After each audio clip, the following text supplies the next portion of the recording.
La medida de coerción, aunque la medida de coerción no es un juicio público, señores, es un juicio breve, limitado y muy limitado, tan limitado que una medida de coerción que dure media hora tiene que ser que se presenten una acusación muy grande y los elementos de prueba sean demasiados. Pero realmente una medida de coerción debe ser breve y muy breve.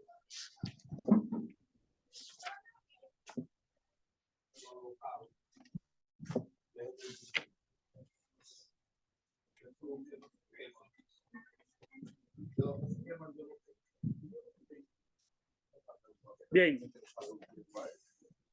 Para imponer esa medida de coerción, el juez examina el artículo 228 sobre el peligro de fuga. Fíjense que el juez examina la gravedad del hecho, la pena a imponer, el elemento a resarcir antes de imponer esa medida. Ahí es que cuando estamos conociendo una medida, por ejemplo, de un caso de homicidio,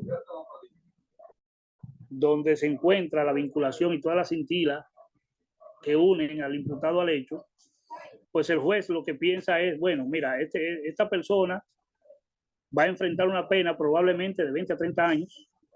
Si yo pongo a esta persona en la calle, pues es posible que esa persona se sustraiga del proceso. Entonces, su deber como juez de la instrucción es atarlo al proceso. Y si no presenta las garantías suficientes para que pueda estar en libertad y desde su libertad acudir a un juicio, pues entonces tiene que obligatoriamente darle la prisión preventiva. Tenemos un caso muy famoso de una joven que le dio una estocada a un ciudadano chino y esta persona salió del país. Entonces ya ella misma le dijo al juez, sin querer, que ella podría sustraerse de nuevo del proceso. Entonces, quizás por eso ese juez se vio la obligación de dictarle una prisión preventiva por un periodo de 3 meses para asegurarla y que ella vaya, primero para asegurar que ella asista al proceso y segundo para asegurar, para resguardar su seguridad personal. Ustedes saben que los procesos de homicidio siempre las partes están alteradas, a veces de ambos lados. Entonces la prisión preventiva es una prisión idónea para que esa persona recluida en una cárcel pública pueda asistir de manera efectiva a la jurisdicción de juicio.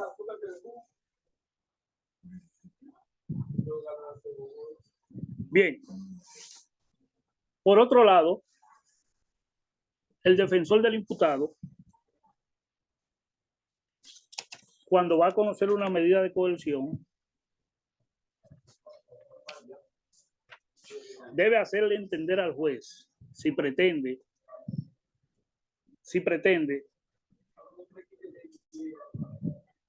conseguir la libertad o conseguir otra medida que no sea la prisión, debería hacerle entender al juez que puede destruir el peligro de fuga. Fíjense que el artículo 229 del Código Procesal Penal establece que para destruir el peligro de fuga hay que demostrarle al juez el arraigo en el país determinado por su domicilio, por su residencia habitual, el asiento de su familia, si tiene negocio, trabajo, si paga sus impuestos, si tiene hijos, lo que llamamos el arraigo familiar, su arraigo económico, si tiene empresas. Pues estas son personas que posiblemente podrían conseguir una medida distinta a la numeral 7 del artículo 226. No quiero decir con esto que porque una persona mate a otra y tenga bienes y tenga suficiente arraigo familiar y económico, deba conseguir la libertad por tener esto. Pero el juez sí puede justipreciar entre estas cosas si le da la libertad o no, o si le aplica otra medida diferente a la prisión. Fíjense que la prisión es la excepción y la libertad siempre va a ser la regla dentro de un proceso. Bien. Luego de la imposición de la medida de coerción, una prisión de 3 meses, 6 meses, 8 meses, dependiendo cómo el juez vea la posibilidad de que el Ministerio Público y los querellantes puedan recabar las informaciones necesarias para depositarle posteriormente a la jurisdicción de juicio las pruebas necesarias para una posible condena. Luego de aplicada la medida,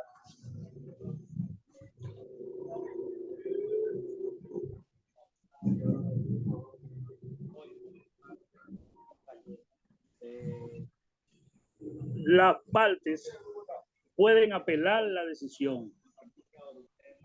Fíjense, ahí vamos entrando a la cinta roja, que son las vías recursivas. Las medidas de coerción son apelables. El juez de la instrucción, al momento de entregarle la resolución motivada que otorga la libertad o la prisión, las partes podrían apelar en un plazo de 10 días. Se apela a la Corte de Apelación de la misma jurisdicción. ¿Entiende? Se apela a la Corte de la misma jurisdicción en un plazo de 10 días. Le informo que hemos dado terminado su contrato de trabajo con efectividad al día de hoy. A ella no la preavisaron. Esta revisión de medida de coerción, esta apelación, se conocerá inmediatamente en la Corte de Apelación de esta jurisdicción.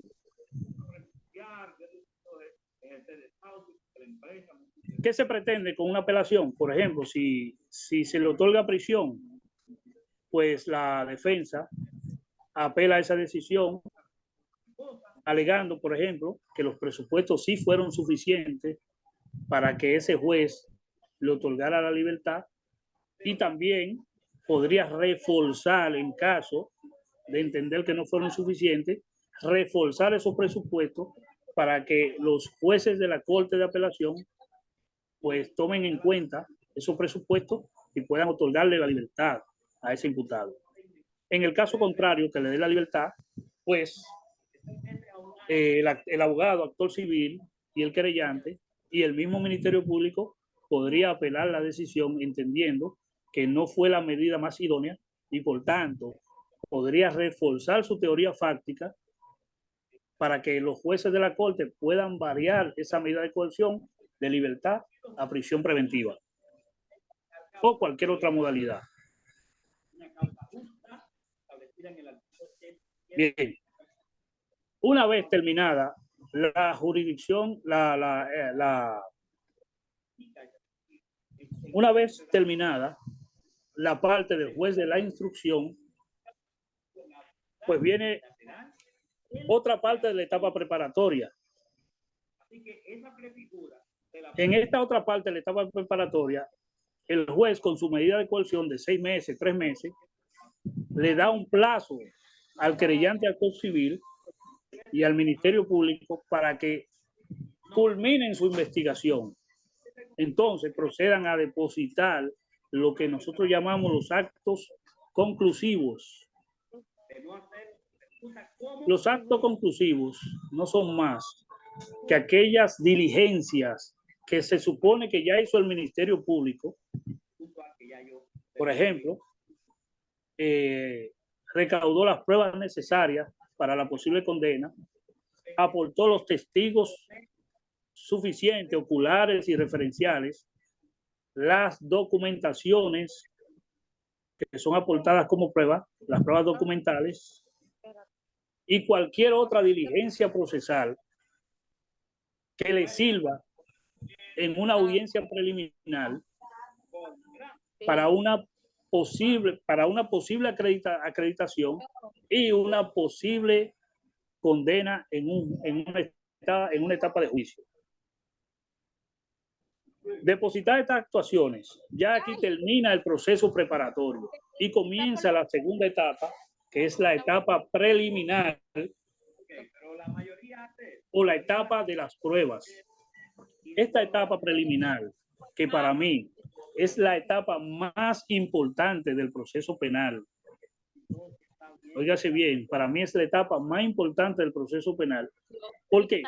Porque es la etapa intermedia y es la etapa donde usted va a acreditar sus pruebas para que puedan ser escuchadas en una jurisdicción de fondo. Ambas partes.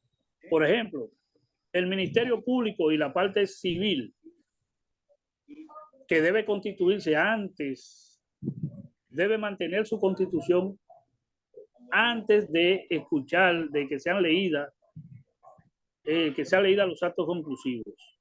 Porque inmediatamente fueron leídos los actos conclusivos, pues ya si no está constituido como actor civil, se le cae la constitución. Entonces, ¿qué sucede? El Ministerio Público y el querellante actor civil depositan las pruebas necesarias a cargo. Se le llaman pruebas a cargo, donde usted tiene que aportar como Ministerio Público los testigos, si hay policías que están como testigos, debe aportarlo con sus datos generales, su número de cédula, su oficio y sus pretensiones probatorias. Escuchen bien, esto es muy importante, las pretensiones probatorias. Recuerden que en los juicios no debe haber sorpresa. Hay un principio de igualdad entre las partes que establece que cada quien debe de depositar lo que tiene a mano y decir qué pretende probar con esa parte. Si no están las pretensiones, esas pruebas podrían ser inadmisibles. Y de hecho, en los tribunales a diario, vemos que se caen muchos casos porque los abogados no ponen las pretensiones probatorias. Entonces, estas pruebas a cargo deben de estar sustentadas para ser acreditadas. Por ejemplo, las diligencias que se hicieron para obtener esas pruebas también deben de estar legalizadas. Para esto, léanse los artículos 166, 167, 170 y 171 del Código Procesal Penal sobre la legalidad de la prueba, la pertinencia y la exclusión probatoria. Una vez depositadas estas pruebas a cargo, el secretario o secretaria debe notificarle a la defensa, al imputado y su abogado, esas actuaciones y debe darle un plazo de 5 días para que la defensa elabore su escrito de defensa y conteste esas pruebas. Si entiende que son inadmisibles, pues tiene que plantear su inadmisibilidad. Si corrobora esas pruebas, pues debe corroborarla. También la defensa tiene en ese plazo de 5 días la oportunidad de acreditar sus pruebas, sus testigos, sus pruebas a descargo. Una vez depositadas las pruebas a descargo, pues se convoca otra audiencia, que es lo que se llamamos audiencia preliminar, donde se van a leer esos actos conclusivos y se va a leer la acusación. Una vez leída la acusación, pues ya esta etapa está preparada para conocerse. Por eso digo que la etapa preliminar es la etapa más importante, porque lo que no se acredita ahí no se va a escuchar en una jurisdicción de fondo. Entonces, una vez completadas las pruebas a cargo y a descargo, el juez de lo preliminar. No, ninguna hasta ahora. El juez de lo preliminar va a examinar esa prueba y va a estudiar la pertinencia de si envía o no a jurisdicción de fondo las pruebas a cargo o descargo, si la envía la acusación total o la envía parcial. Se admiten los elementos de cada una de las partes y la envía a juicio de fondo. Espérate, que yo quería. Fíjense que al enviar al recibir las actuaciones, el juez de lo preliminar podría dictar auto de apertura a juicio, podría rechazar las pruebas a cargo y dictar un no al lugar a ese imputado y ponerlo en libertad. Podría también dictar la apertura a juicio y variar la prisión, variar la modalidad de medida de coerción de prisión a libertad o de libertad a prisión, cualquiera que sea el caso. Entonces, seguimos con la línea roja. En la audiencia preliminar también hay vías recursivas que están latentes. Fíjense, está la revisión de la revisión de la medida de coerción. Esta se puede establecer en cualquier estado de causa dentro del proceso. Dentro del proceso. No importa en la etapa que se esté.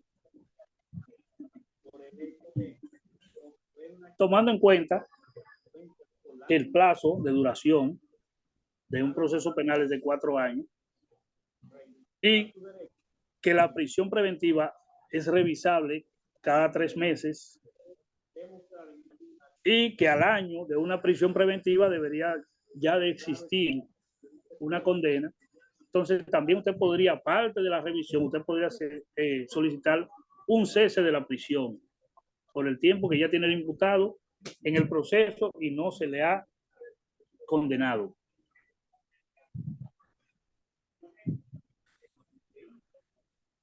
Por eso es que esa vía recursiva siempre va a estar latente, porque siempre va a haber algo que solicitarle al juez que no sea lo principal. Siempre la revisión va a ser, la prisión va a ser revisable dentro de los procesos y dentro de las etapas. Bien, es importante señalar que el auto de apertura a juicio no es apelable. No se apela. Ustedes se van a encontrar en los tribunales con situaciones de abogados que van a apelar para justificar el honorario. Y a veces uno se ríe y dice, bueno, un auto de apertura a juicio, el colega lo apeló y, bueno, él sabe que se lo van a declarar inadmisible, pero por lo menos le dijo a la familia que está trabajando. Eso se ve mucho en los tribunales. Aunque el auto de apertura a juicio establece la norma que podría ser apelable cuando hay una violación de aspecto constitucional. Pero ya eso es muy profundo y eso creo que es material de otra masterclass.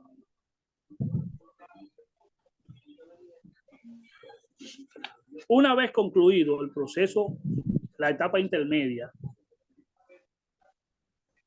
el juez envía las actuaciones, si lo entiende pertinente, a la última etapa, que es la etapa de jurisdicción de juicio o etapa final, que es lo que le llamamos juicio de fondo. En el juicio de fondo, el alma principal va a ser el auto de apertura a juicio, porque el auto de apertura a juicio es el documento que va a establecer las pruebas que fueron admitidas en la audiencia preliminar, las que fueron acogidas y las que fueron rechazadas. Entonces, en base a eso, cada una de las partes va a establecer lo que llamamos orden de las pruebas, previo a que el tribunal le va a notificar el auto de apertura a juicio y le va a notificar también la fecha de la audiencia. Usted va a tener un plazo de 5 días en base del artículo 305 para usted depositar el orden de las pruebas y cualquier actuación que usted crea que pueda depositar, que pueda facilitar la jurisdicción de juicio de fondo. Principalmente lo que establece es el orden de las pruebas. Pero también, si usted entiende que ha surgido alguna prueba que no pudo ser escuchada en la audiencia preliminar, pues en base al artículo 330 usted puede depositar esas pruebas nuevas. Pero esas pruebas nuevas tienen un requisito. Y ese requisito es fundamental para que el juez de la jurisdicción de juicio de fondo pueda acogerla o no, de manera incidental. Estas pruebas tienen que haber sido que realmente son nuevas y que por su incorporación son determinantes en el juicio de fondo. Con este tallercito nada más. Y que no pudo ser escuchada porque no había surgido, ninguna de las partes la habían tomado en cuenta.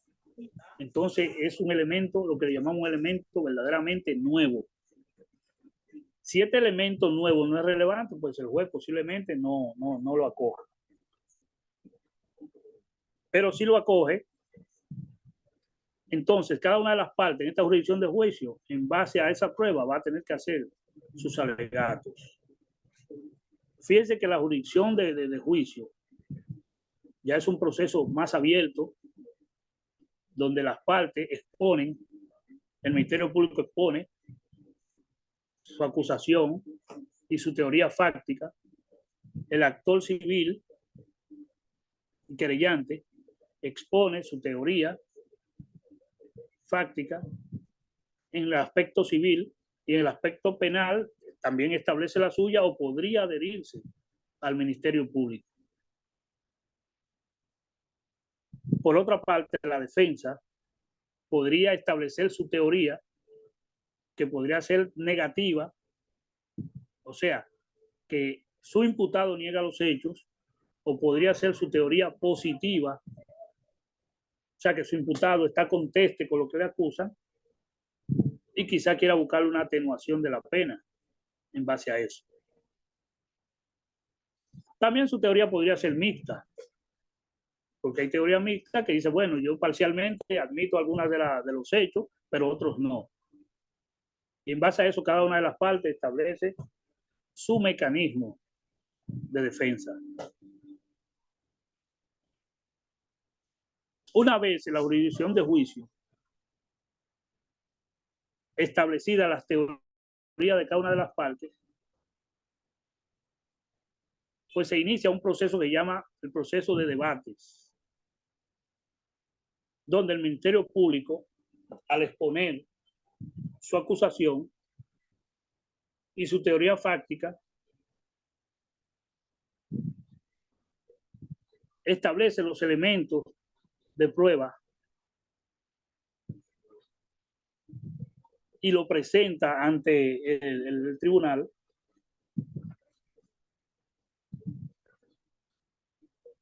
y luego la otra parte establece lo mismo, establece sus pruebas, y luego ya esta jurisdicción de juicio está preparada para la conclusión.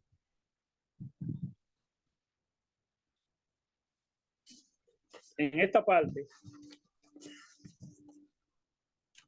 se utiliza el artículo 337, donde el juez podría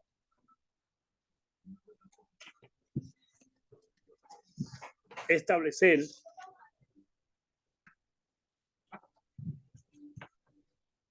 cualquiera prerrogativas establecidas en este artículo.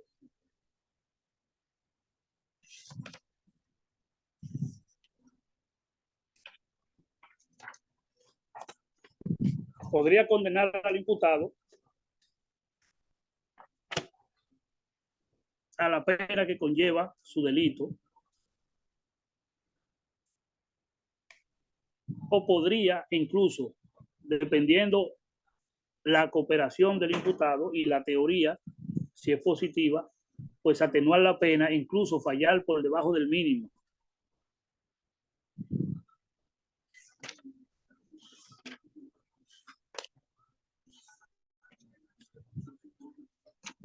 También las partes podrían, por economía procesal, al iniciar esta etapa de juicio,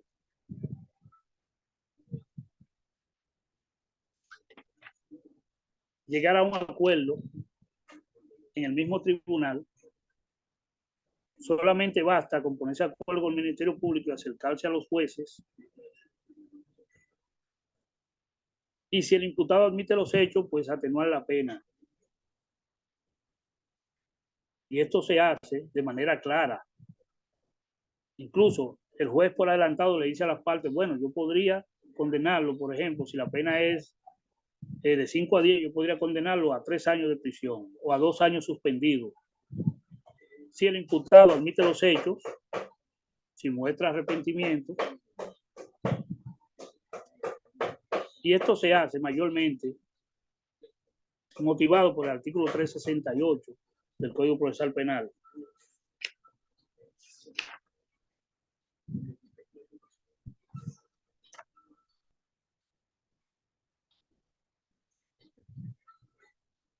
Pues bien, como le decía, en la jurisdicción de juicio, el juez utiliza el artículo 337 y establece su sanción en base a una de estas prerrogativas.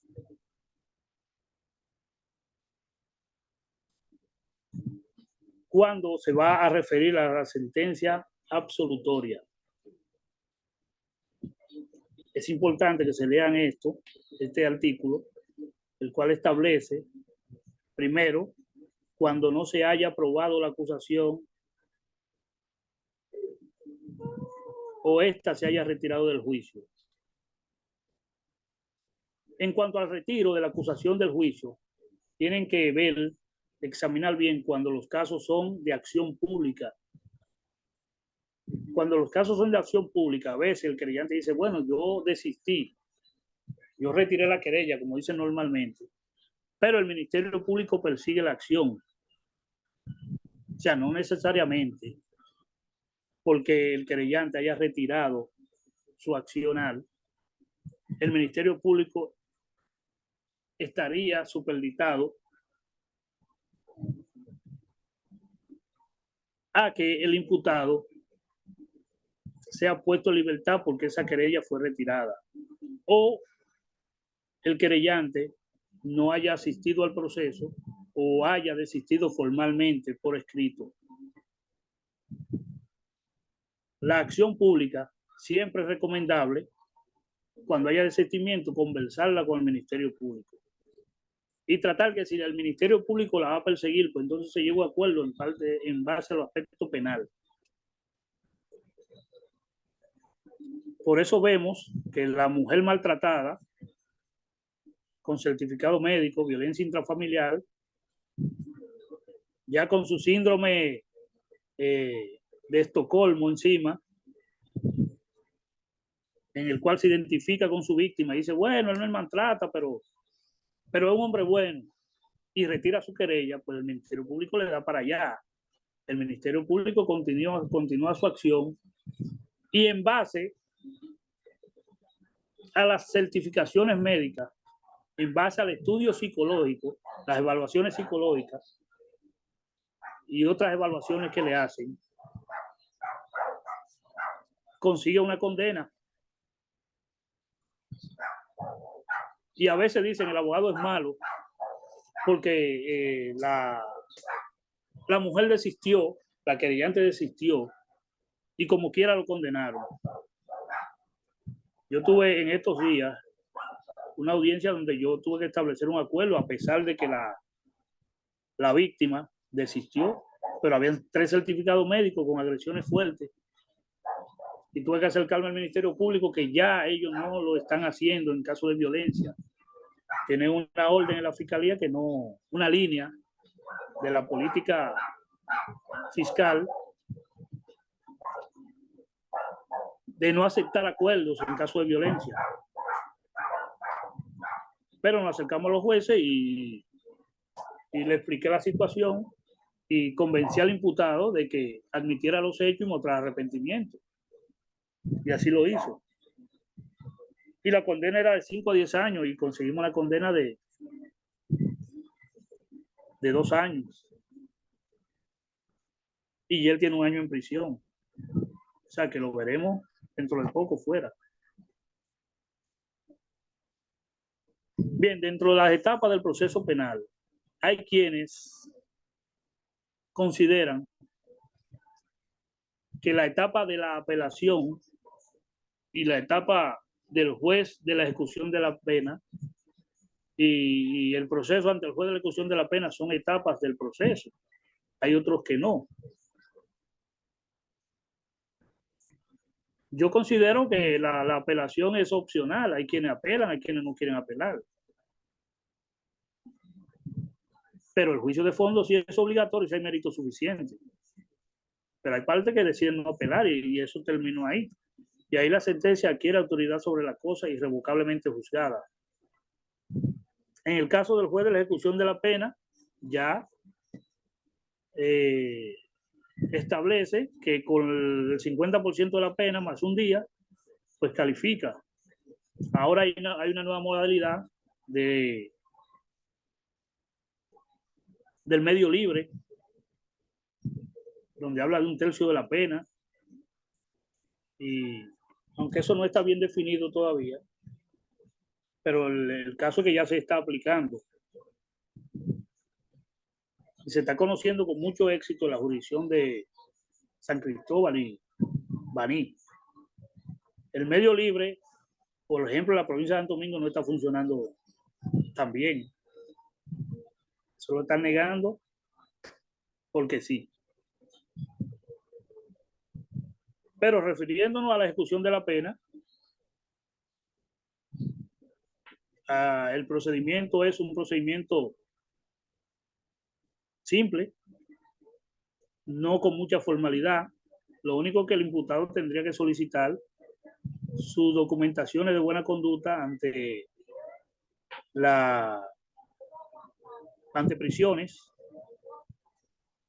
y esto lo envían al tribunal. Por otro lado, él hace las diligencias para enviar los cursos y debe depositar una carta de arrepentimiento, debe conseguir un garante, una persona que garantice su presencia a firmar ante una jurisdicción que el juez de la ejecución determine.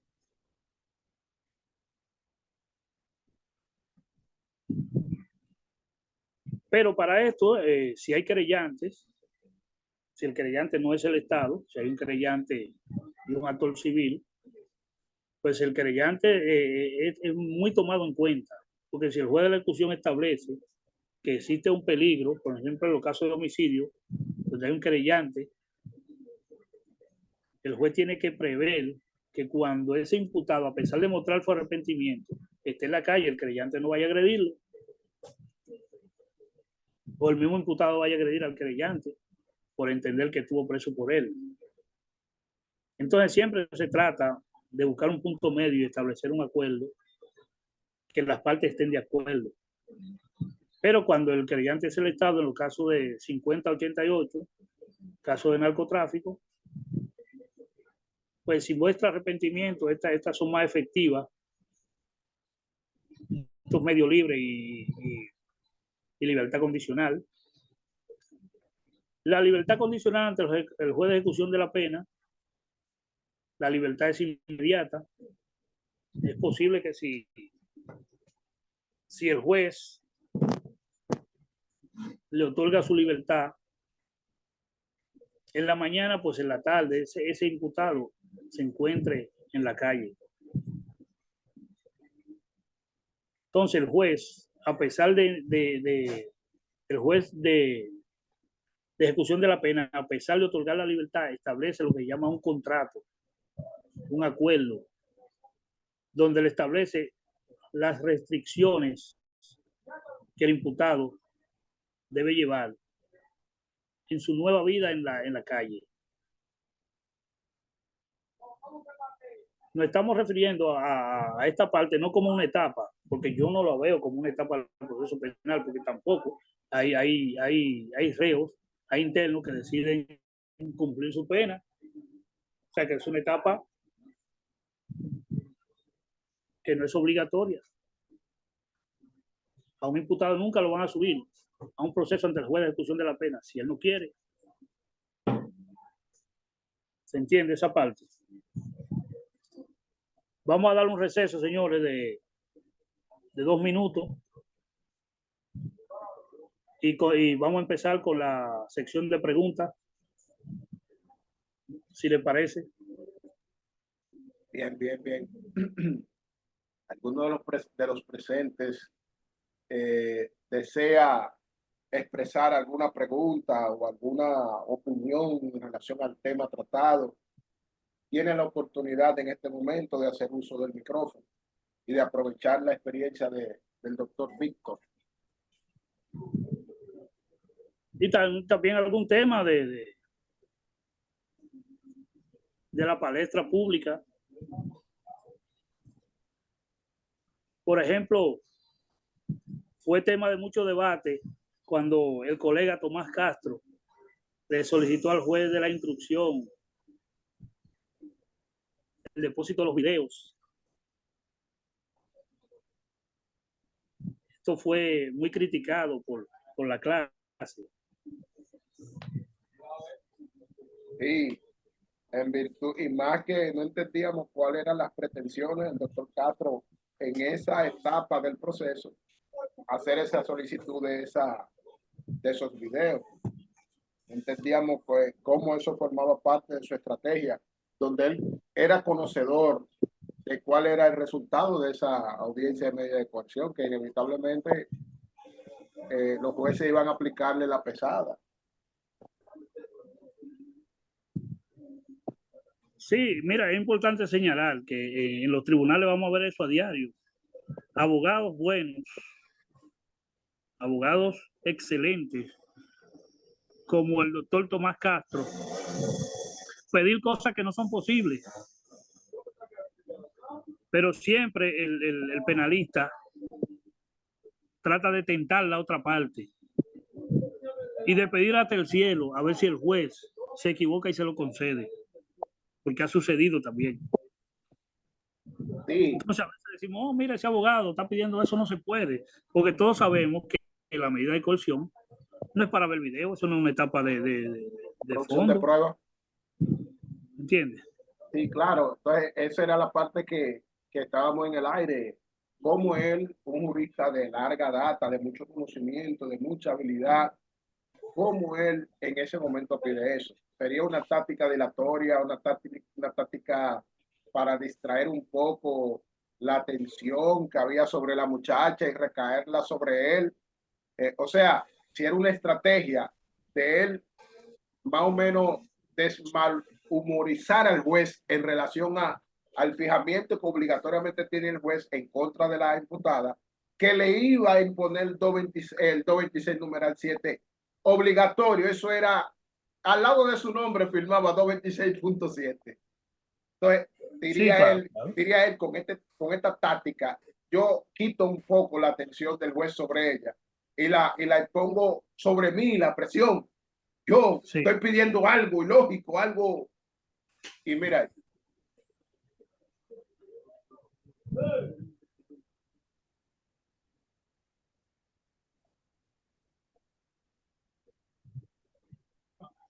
Y se escucha. Sí. No, y también ver tentar al Ministerio Público y ver la pertinencia de la obtención de ese video, porque ese video el Ministerio Público lo tiene desde hace mucho tiempo. Ver si el Ministerio Público se vuelve loco y lo deposita y examinar ahí el modo de obtención de esos videos. Bueno, lo que pasa es que para como quiere, ya sacarlo de circulación. pero que como quiera estamos en una etapa equivocada. Estamos en una etapa equivocada. Sí, claro que sí. Ahí no se va a producir. Se habla que en esa etapa las pruebas a que se refiere el Código Procesal Penal son aquellas que han de fijar en la opinión del juez que ese imputado está vinculado a ese procedimiento, a ese hecho ilícito que está presentando el Ministerio Público. Y que además de las actas procesales que vienen con él, que son parte del procedimiento, él es responsable de esos casos, o participó, o se presume una responsabilidad directa en cuanto a la participación en un hecho. Pero pedir un video donde sabemos que estratégicamente ese propio video es más laceroso o nocivo contra ella que favorecer. ¿En qué le iba a favorecer a ella la reproducción de ese video? Que vieron que le dio una patada. Eso puede ser para otro momento procesal. El momentum no era para eso.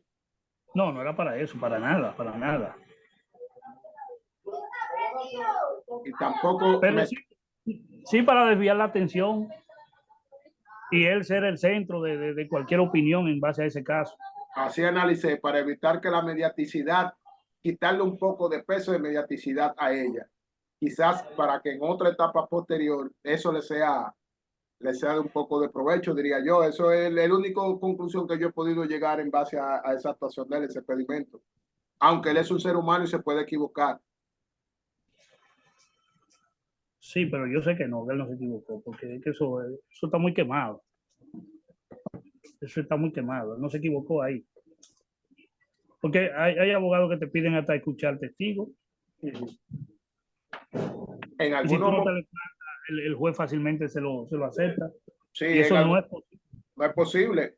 En algún momento lo asumen como testimonio, como informante, que va a informar algo, pero no se toma como un testimonio per se. No. Y el código es claro cuando te pide anticipo de prueba, sí, que también está fuera del juez de la instrucción. Sí.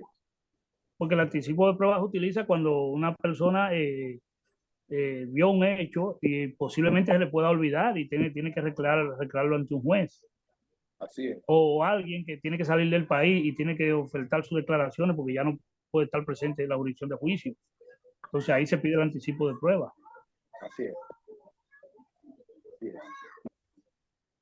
Y los demás pero después ir donde un juez de la instrucción a ver videos. Ellos ni siquiera pueden abrir esa computadora para otra cosa que no sea para emitir su resolución. Los demás integrantes del grupo, Marcos, Carolyn, José, Catherine, ¿tienen alguna? Este espacio es de ustedes. Este espacio ahora mismo es para emitir opiniones, hacer preguntas. Aquí. Y esta es la parte interactiva.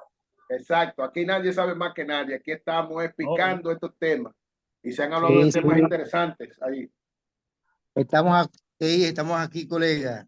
Yo realmente tengo una inquietud con relación a lo que el señor ponente expresaba, con relación al proceso de los 4 años. Y él decía que al año, ¿me escuchan?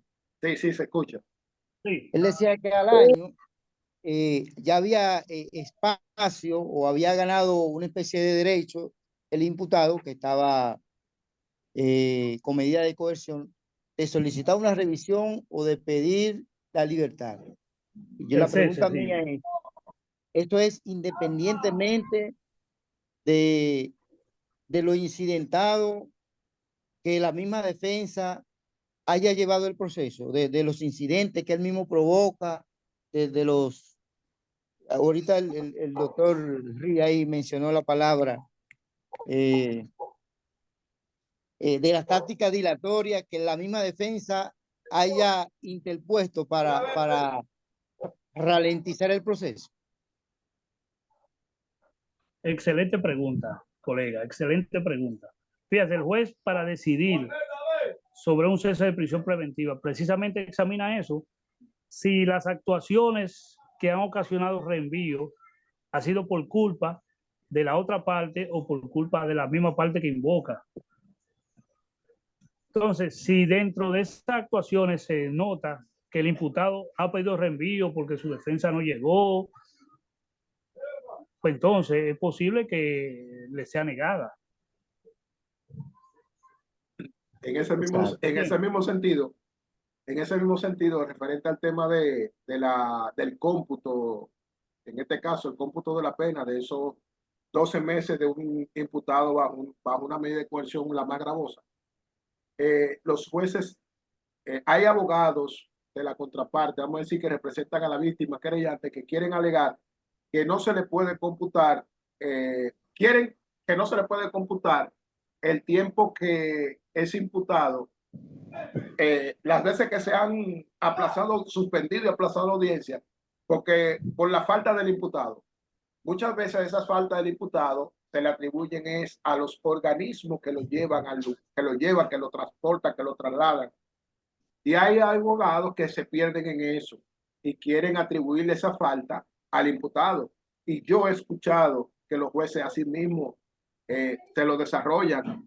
Ese imputado no puede venir por su propio pie, tiene que ser traído aquí, por lo tanto esa falta no se le puede computar, no se le puede atribuir a él esa falta y se la computa. El tema, sí, el tema de la prisión preventiva es que el tiempo máximo, vamos a decir, son 12 meses. En ese tiempo el Ministerio Público debió haber hecho algo debió haber realizado alguna de las actuaciones o presentar su acto conclusivo, porque el juez entiende una persona privada de libertad bajo la presunción que está ceñido de la presunción de inocencia, no puede permanecer ahí los tres años completos esperando que el Ministerio Público decida, donde hay veces que los abogados defensores tienen que en audiencia solicitarle al juez, intimar al Ministerio Público para que presenten acto conclusivo. Muchas veces ese tipo de conversaciones y de dime directo se dan en la misma audiencia de cese de prisión, de solicitud de cese de prisión preventiva. Sí, realmente el legislador ha sido sabio y esto fue creado para que la misma prisión no se convierta en un castigo anticipado. ¿Entiendes? O sea, que el imputado tenga por dónde defenderse en caso de que así lo entienda. Pero las atribuciones administrativas que ocasionan, que lesionan al imputado, pues deberían ser tomadas en cuenta a su favor.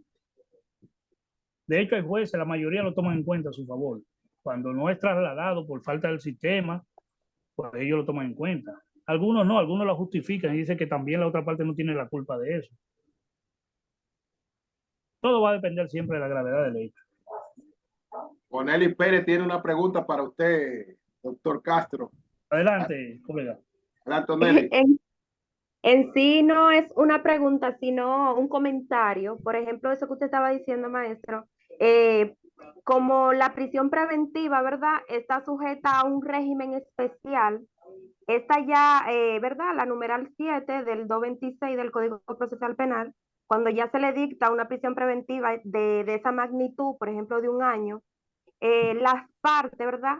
Pueden pedir la revisión de esta. Ahora bien, si ninguna de las partes hace esto, el juez está en la obligación de pedir su revisión cada 3 meses.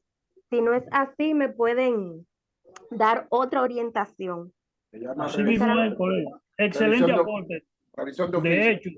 De hecho, el juez al momento de dictar, el juez de la instrucción, al momento de dictar una resolución que conlleva una prisión preventiva, debe decir cuándo, en qué fecha es revisable de oficio. Fíjate que siempre va a decir dentro de 3 meses hay una revisión de oficio de carácter obligatorio. Es porque la prisión debe revisarse cada 3 meses realmente. Exactamente. Así es. Valdespina, José Durán, ¿tienen alguna aportación? Este espacio de ustedes. Saludos, buenas noches. Una pequeña pregunta. José Valdespina. Sí, te escuchamos. Y adelante. Una persona que fue condenada a 30 años de prisión Luego de haber cumplido 16 años, solicita la condicional, donde le notifican a la víctima y se presenta audiencia. Resulta que a este se presentan los elementos o las pruebas al lugar para que le pueda ser acogida. La condicional se la niegan. Sucede que pasan 3 meses y se somete a revisión y vuelve y sube su audiencia. Y pasa lo mismo, que le niegan la condicional nuevamente. ¿Qué sucede en este caso? ¿Qué se podría hacer? Fíjate qué pasa. Es que otorgarle la libertad es una prerrogativa del juez de ejecución de la pena. Y él es soberano en ese aspecto, porque solamente él toma los elementos en cuenta para esa libertad. Y si él entiende en su íntima convicción que puede resultar un peligro para la otra parte, pues es posible que te la niegue varias veces. Así como también la podría otorgar la otra parte, por más que brinque y patalee, va para afuera. ¿Entiendes? Él es soberano en ese aspecto. Eso es lo que pasa. Muchas gracias por la información. La ley realmente no lo obliga a decirle, mira, si tú lo subes 5 veces, tiene que otorgársela. No, no. Inclusive podría ser que cumpla hasta la pena, la totalidad de la pena. Como él hay muchos casos, como ese caso hay muchos otros casos. Ahí él lo que debe de continuar insistiendo en sus pretensiones, porque en algún momento puede pasar que el juez acceda. Muchas veces de esa negatividad se debe a la opinión de la víctima, que es... Incluso el juez Sí, de la sí. ejecución de la pena tiene poderes ilimitados, porque yo conocí por homicidio precisamente, una condicional, y la otra parte no le importaba si salía o no. Y ellos me dijeron a mí, él podría salir o no, pero nosotros no vamos para allá a decir que él salga. Si el juez quiere que lo suelte. Pues esa jueza de aquí de la jurisdicción de aquí de la Victoria llamó a la otra parte, consiguió el número del expediente y lo llamó y le preguntó, ¿usted está de acuerdo? Aquí ese imputado está solicitando una libertad condicional. Él quiere salir a la calle y rehacer su vida. ¿Usted está de acuerdo?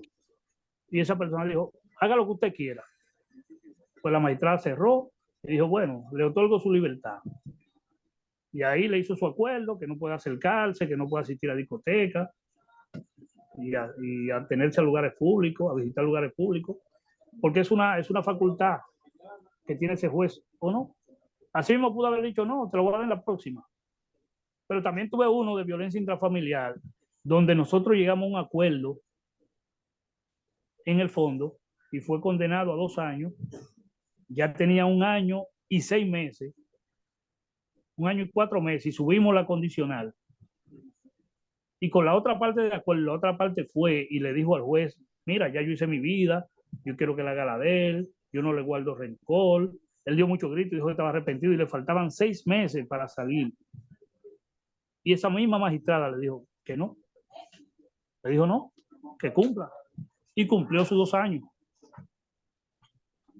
Cumplió sus 2 años. Ahora, el mismo día que cumplió los 2 años, ese mismo día ella se aseguró de darle su libertad. Incluso ella misma me llamó y me dijo, doctor, venga a la Victoria para que se lleve ese interno. Y yo fui y lo recibí. O sea, esta que parte ya, el juez de la ejecución de la pena es soberano en ese aspecto. Y está creado ya para eso. se comprende perfectamente. Y también de acorde a la presión que pueda someter el Ministerio Público, porque en este caso que le estoy comentando, la víctima se ha visto hablando a solas con el Ministerio Público y no sé qué sucede en ese caso, pero se ha mostrado muy renuente, aunque se han mostrado las pruebas pertinentes que le son favorables al imputado en el caso. Aún así se la niega. Pero ¿Sí? yo el que tiene la última palabra. Se va a seguir y se sigue hasta que Dios lo permita. Y el arma principal para que un interno pueda salir en una libertad condicional es su arrepentimiento y su buena conducta. Eso es lo principal. Y alinearse con la víctima, que si esa víctima Alinearse con la activa, víctima, sí. esa víctima está en activa, dolida. Mire cómo ese artículo 84 del Código Procesal Penal le establece una limitante fuerte y le traza una pauta fuerte al juez. El juez dice, está bien, yo lo voy a poner en libertad, pero cuando ellos vienen y escuchan, como dicen el 84.7, cuando escuchan a la víctima que se expresa y que con dolor y con resentimiento, los jueces se cuidan también de esa parte. Hay otros jueces que no les paran a nada de eso, es verdad, no, ellos se plantan y ellos, ok, 20 años, tiene 11, tiene 12, ha estudiado, ha hecho esto, hay arrepentimiento real, porque ese hay un tema, también está la actitud de ese imputado, de ese recluido, de ese interno, la actitud de él frente al juez. Hay muchos que ya cuando llegan ahí le venden un sueño, te van a poner libertad, eso no es nada, eso es un clavo pasado. Pero el juez comienza a observar esos síntomas de alegría de esos imputados y se bloquean, se bloquean de ahí. El imputado debe tener una actitud demasiado ecuánime y arrepentimiento y dolemos, aunque cuando salga por la puerta por ahí brinque y bueno, pero es así. Y deben de brincar porque la libertad no es cualquier cosa. Mira, yo pienso que ellos deberían de tomar en cuenta a los imputados que desde la medida de coerción expresan arrepentimiento, porque hay imputados que desde el primer tribunal que pisan, dicen, no, yo estoy arrepentido, y a veces el juez de ejecución de la pena ni eso toma en cuenta. Porque cualquiera puede decirle estoy arrepentido al final, o es para la calle que tú vas, tienes que decir que sí, que está arrepentido. Porque hay gente que no se arrepiente, eso es verdad. Es por lo que estamos hablando, la presión que le somete el Ministerio Público, los fiscales, el juez lamentablemente, aunque quiera, se ve un poco limitado a tomar ciertas decisiones que le sean favorables al imputado. Sí, así es. Pero realmente el juez de ejecución de la pena es soberano. Exacto. Al final es que tiene la palabra. ¿No? Y que no tiene un marco referencial que le diga a él, mira, no, tiene que hacerlo así, no te puedes salir de ahí. No lo tiene. No lo tiene. En su motivación él dice cualquier cosa y eso es. Así mismo.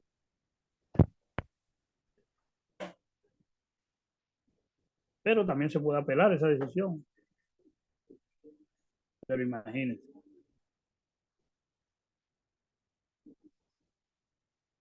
¿Quién más? Y que el imputado siga mostrando arrepentimiento, que se ponga a estudiar y esas cosas.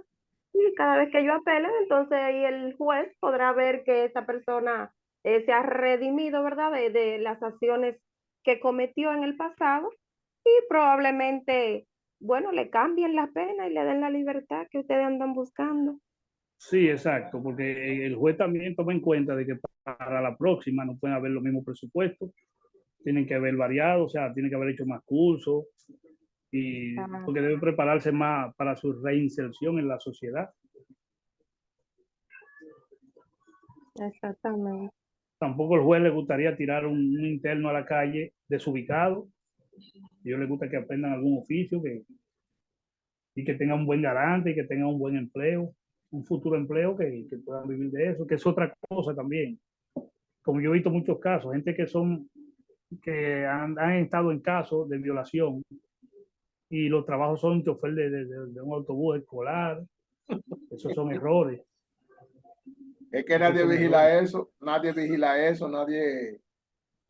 se encarga de supervisar ese tipo de empleos y cosas.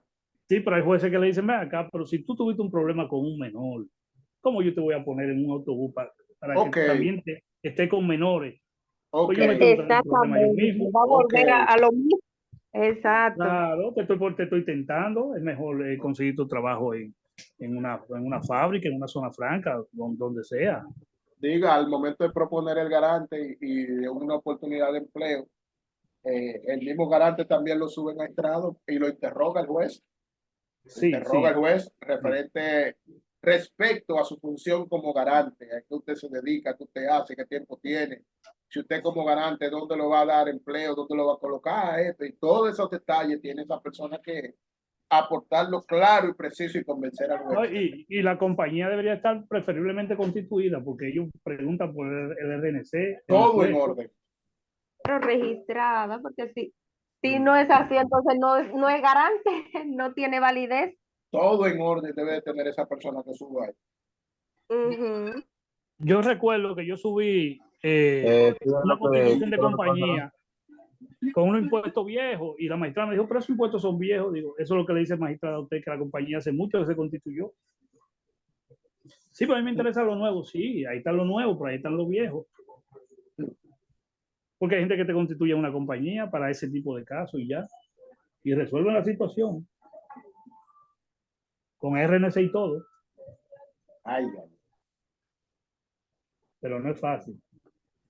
Se ven cosas en los tribunales, señores. Ustedes van a ver en derecho a abogado pidiendo cosas que son imposibles. Sí, Y uno se queda en el aire. yo te alumbro. Entonces, doctor Víctor, ¿alguien más con alguna opinión o intervención? Que si no, vamos a dejar la clase de hoy hasta aquí. ¿Qué le ha parecido? Disculpe, yo hice una pregunta en el chat, no sé si va a pasar esa etapa. Perdón, vamos a verificarla.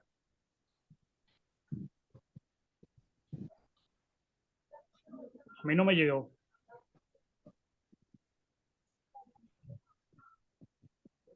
Bueno, realmente es una solicitud sobre dónde podemos profundizar las informaciones sobre la aplicación de ese, el medio libre.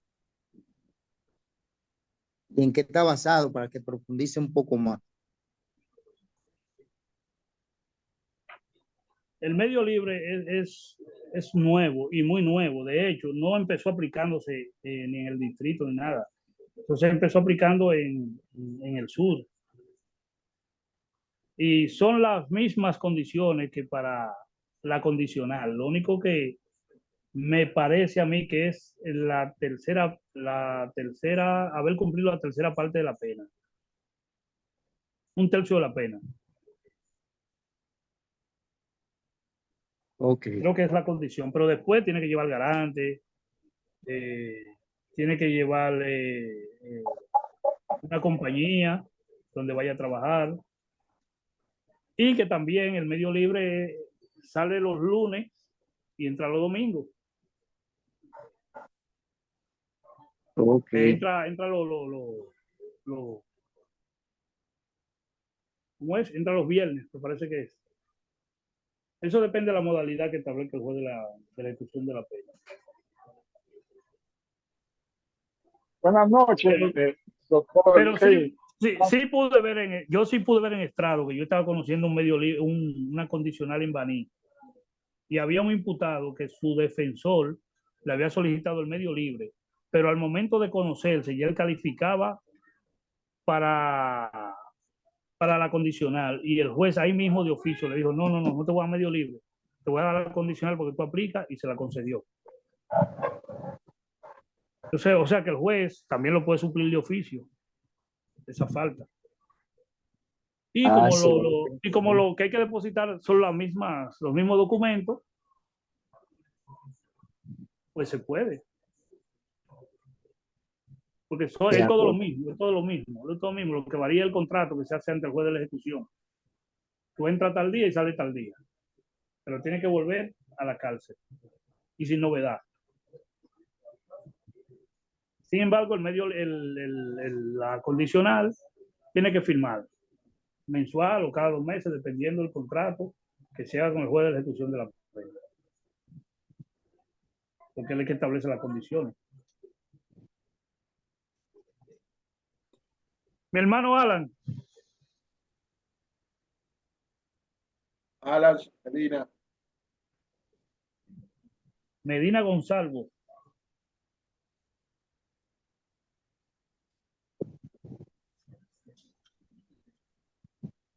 No, parece que pasó de largo. Bien. ¿Alguna otra intervención, opinión?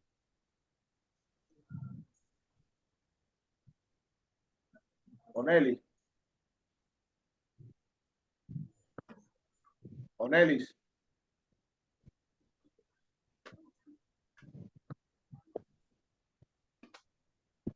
Bien, entonces, hermano Víctor, creo que vamos a dejar hasta aquí el encuentro de hoy. ¿Qué te le parece? Sí, sí, ha sido un placer, señores. Y pedirle excusa que yo tuve que pedir una vivienda prestada porque en mi casa hubo una avería eléctrica y creo que todavía está igual. Por eso la incomodidad pero nada, lo importante es que pudimos cumplir con los objetivos de esta propuesta.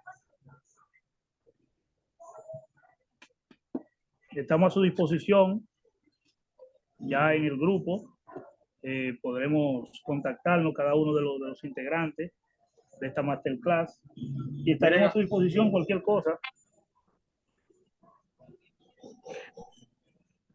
Señores, Que pasen. quería... Sí, diga, Nelly. Sí, que en el caso que abordó el compañero ahorita, de la persona que está, ¿verdad?, privada de su libertad, no se puede pedir, ¿verdad?, mediante lo que dice la Constitución en los artículos 70 y 71, ¿verdad?, de la ABEA, de la acción de amparo y el ABEA, se me fue la otra, pero más o menos, no sé. Ajá. Ellos no pueden irse por esa parte. Por ejemplo, solicitar. Fíjate qué pasa con las acciones de amparo. La acción de amparo no proceden si se encuentra cualquier otra vía abierta. Y en este caso, la vía del juez de la ejecución de la pena siempre está abierta. O sea, no procede una acción de amparo en este tipo de casos. Hay una condena y hay un juez de la ejecución que está dispuesto a escucharte cada 3 meses o cada 4 meses. Okay. Sí, el amparo no es posible si hay una vía ordinaria que esté abierta. Ok. Gracias.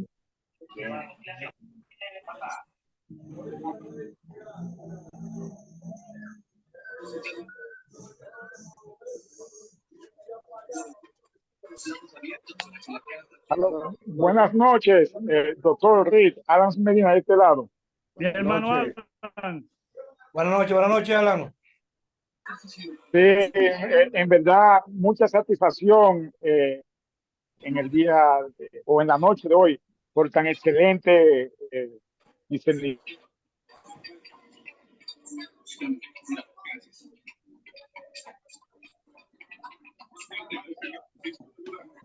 Gracias, Alan, gracias. Quiere en esta academia jurídica que no solamente se considera que el expositor es el que conoce todo. Aquí todos aprendemos y es más una interacción donde los que participan son los verdaderos protagonistas. En ese sentido, doctor Víctor, mis felicitaciones en sí. Muchas gracias por todos los conocimientos de los cuales he aprendido mucho hoy y les invitaría ya como un miembro de nuestra academia jurídica estar pendiente en las próximas actividades. Lo que queremos es hacer una familia en sí para poder elevar lo que es el pensamiento de la ciudadanía y de los abogados, porque ahora mismo muchos consideran que el ejercicio de la abogacía está por el suelo, porque no tenemos ética en el ejercicio de nuestras funciones. En tal sentido, lo que queremos es eso, que la nueva camada, principalmente los estudiantes de Derecho, vayan siempre con esa ética del buen ejercicio de su profesión, que no caigamos por el suelo y que ciertamente diríamos haber cumplido. Ganemos o perdemos en una audiencia, tenemos los aspectos recursivos para ir en el sentido de que lo que quiero decir es que aquí nada pierde. Nosotros no defendemos hechos, nosotros defendemos el verdadero derecho. Muchas felicitaciones, doctor Tito, y siempre a tus órdenes. Muchas gracias, hermano, muchas gracias. Sí, así es. Aquí en el derecho, realmente, el que cree que lo sabe todo está equivocado. Fíjense que a veces usted toma un caso y usted no sabe por dónde entrarle y el mismo proceso lo va llevando y fácilmente encuentra una vía y sale con éxito al final. Aquí, en ese sentido, yo le digo mucho a las personas, a los litigantes aquí en San Cristóbal, de que yo no he conocido el Dios del derecho al que haya que prenderle vela y hacerle peticiones.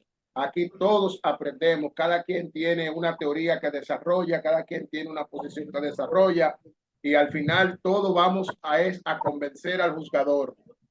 En otro orden, en el chat, aquí en el chat puse un link para todos aquellos que deseen integrarse a nuestro chat de WhatsApp de la Academia Jurídica a la Luz del Derecho, en el cual estaremos pasando informaciones de interés y en el cual también abrimos continuo debate de acuerdo a los hechos sociales que se transforman en fenómenos jurídicos y más en el aspecto penal, que es nuestra área que nos hace sangre. Está ahí en el chat para poder agregarse automáticamente al chat de WhatsApp de nosotros. Ahí se enterarán de las próximas clases, de todas las informaciones que vamos a estar ventilando por ahí. Es un lugar abierto para que aporten sus ideas, desarrollen, hagan alguna pregunta en torno a los casos que hemos planteado, para que ustedes también, si tienen una información del periódico sobre un hecho que haya que analizarlo a la luz del derecho, esa es también la oportunidad. Por ahí pueden hacerlo, pueden ir agregándose. Así lo hacemos entre todos. Exacto.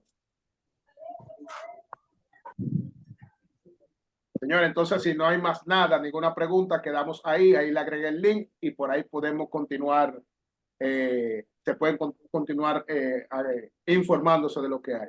Gracias, Víctor, por tu participación, por tu ponencia, muy interesante. Se abordan temas generales respecto al proceso penal. Yo soy de opinión que todo abogado que dice ser penalista debe de realmente conocer todos esos detalles que tú hablaste sobre el proceso penal. El abogado penalista que no comienza o no inicia o no termina o no concluye de aprender el proceso penal, aunque sea a grosso modo, está perdido. Es como cuando usted sale a buscar, sale hacia otra localidad, no sabe dónde, porque no sabe dónde, si no sale con una dirección, con una referencia, si no sale con una indicación de Google Maps, no va a llegar. El abogado penalista que inició un proceso que se involucró en el área del proceso penal o en un caso de que su cliente, él quiere sacar a su cliente o quiere representar a un cliente, pero si no conoce el proceso penal, ni conoce la etapa en la cual está, no sabe hacer la pregunta adecuada para obtener las respuestas adecuadas, la respuesta correcta. Tiene que conocer el proceso. Y esta noche vimos por boca del doctor Víctor Castro, hemos conocido este detalle. Pues que pasen buena noche todos y seguimos comunicándonos. Igual, vamos al chat.